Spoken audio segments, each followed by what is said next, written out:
सावन मास में नेपाल काठमांडू स्थित आए हुए भगवान पशुपति का दर्शन करते हुए भक्तों की भीड़। सावन मास शिव जी की पूजा एवं शिव भक्ति का पवित्र समय माना जाता है। इस महीने में भगवान शिव को जल, बेलपत्र, धतूरा, दूध एवं शहद अर्पित किया जाता है। कहा जाता है कि नेपाल का पशुपतिनाथ मंदिर हिंदू धर्म में बेहद श्रद्धा का केंद्र है। मंदिर के गर्भगृह में पंचमुखी शिवलिंग विराजमान है, जो चारों दिशाओं में मुख और ऊपर की ओर पांचवा मुख है। ऐसा स्वरूप अन्यत्र कहीं नहीं मिलता। सावन मास में मंदिर में विशेष पूजा, शिवाभिषेक और व्रत का आयोजन होता है। श्रद्धालुओं सोमवार को शिव व्रत रखते हैं, कांवड़ यात्रा निकालते हैं तथा विशेष भजन, आरती एवं कथा का आयोजन भी किया जाता है। पौराणिक कथाओं में उल्लेख है कि सावन मास में भगवान शिव ने हिमालय प्रदेश में तपस्या की थी और इसी कारण यह महीना शिव का सबसे प्रिय माह है। नेपाल के पशुपतिनाथ मंदिर में सावन के महीने में भारी संख्या में श्रद्धालु शिव के दर्शन एवं विशेष पूजन अर्चन के लिए पहुंचते हैं। इस प्रकार सावन मास में नेपाल के पशुपतिनाथ भगवान का महिमा अनोखा है। यह माह शिव भक्ति, शुद्धता और आस्था का माना जाता है तथा भक्तों के लिए मोक्ष का मार्ग प्रस्तुत करता है। मेरा नरोत्तम समरण शास्त्री है जी। धन्यवाद जी कल्पेश पटेल जी, जो आप इंडिया के गुजरात से नेपाल के काष्ठमांडव नगरी अंतर्गत जो पशुपतिनाथ के मंदिर के दर्शन का सवाल और दर्शन के पुण्य प्राप्ति के लिए आप आए हैं। आप लोगों का सर्वप्रथम तो जितने भी इंडिया के लोग हैं और जो सनातनी हैं उन लोगों को मैं नमस्कार करता हूं और प्रणाम भी करता हूं। ये पुष्पात क्षेत्र है, ये पाशुपत क्षेत्र सर्वेशम, ये ब्रह्मांड का कल्याणकारी देव भगवान सांब सदा शिव जी है। वैसे कि केदारनाथ जो द्वादश ज्योतिर्लिंग है वो केदारनाथ के सिर के भाग पशुपति में अवस्थित है। इसलिए ये श्रावण मास स्वयं भगवान सांब सदा शिव जी का प्रिय महीना है।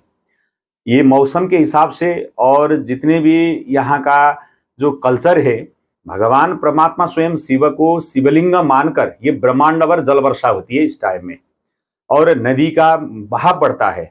और कहीं भी जितने भी भगवान सांब सदा शिव का अनुयायी है वो श्रावण महीना को उपवास करते हैं, भजन करते हैं, कीर्तन करते हैं और भगवान को दर्शन करते हैं। चाहे पशुपतिनाथ में हो, चाहे केदारनाथ में हो, चाहे भगवान के जितने भी स्थापित देवी देवताओं के मठ मंदिर में हो, ये विशेषकर कली काल के एक मोक्ष का उपाय भी है ये धर्मशास्त्र के हिसाब से।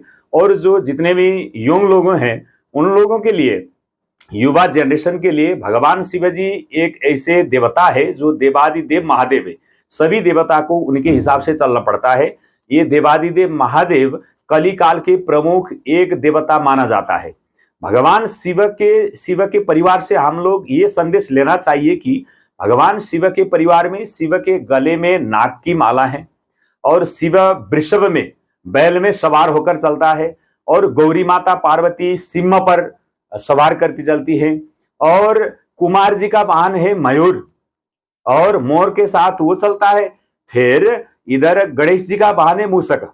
देखो, इतने परस्पर विरोधियों के बीच में भगवान सांब सदा शिव ने एक सामंजस्य, मेल मिलाप की और एकता को संदेश दिया है कि जो मूषक को जो नाग है गले में, भगवान शिव जी के गले में नाग है, वो नाग मूषक को आहारा ले सकता है और जो सर्प है, जो नाग है, वो नाग को मयूर मोर आहारा ले सकता है और जो बैल को सिंह आहारा ले सकता है। परस्पर विरोधियों के बीच में भी भगवान सांब सदा शिव ने जैसे एकता की संदेश दिया है।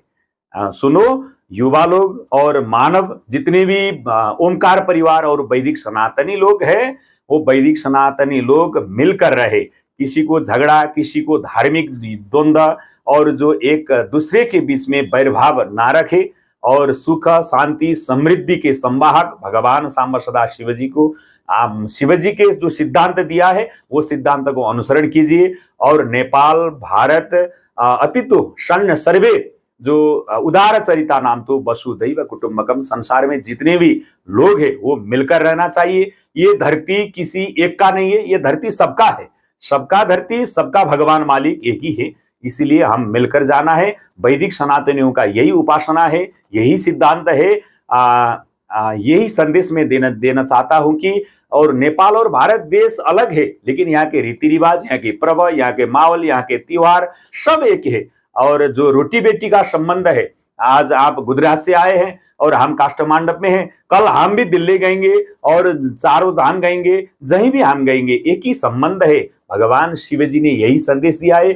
यही संदेश युवा लोगों को, श्रोतागणों को मैं संदेश भेजना चाहता हूं। अभी काष्ठमांडव में श्रावण महीना में बहुत भारी यज्ञ चल रहा है, यहाँ पर बहुत बड़ा बड़ा यज्ञ चल रहा है। वो यज्ञ में अभी मैं शिव पुराण के कथा वाचन करके आया हूं। सब लोगों को निमंत्रणा भी है, जितने भी ये मीडिया के मार्फत से जितने भी ये जो संप्रेषण हुआ है, ये संप्रेषण के माध्यम से आपको हार्दिकता से निमंत्रणा करते हैं। यहाँ पर भगवान पशुपतिनाथ के मंदिर में पधारे, पशुपति के दर्शन ले ले और अपना जीवन पुण्य बनाए। जय श्री राधे। ओम नमः शिवाय।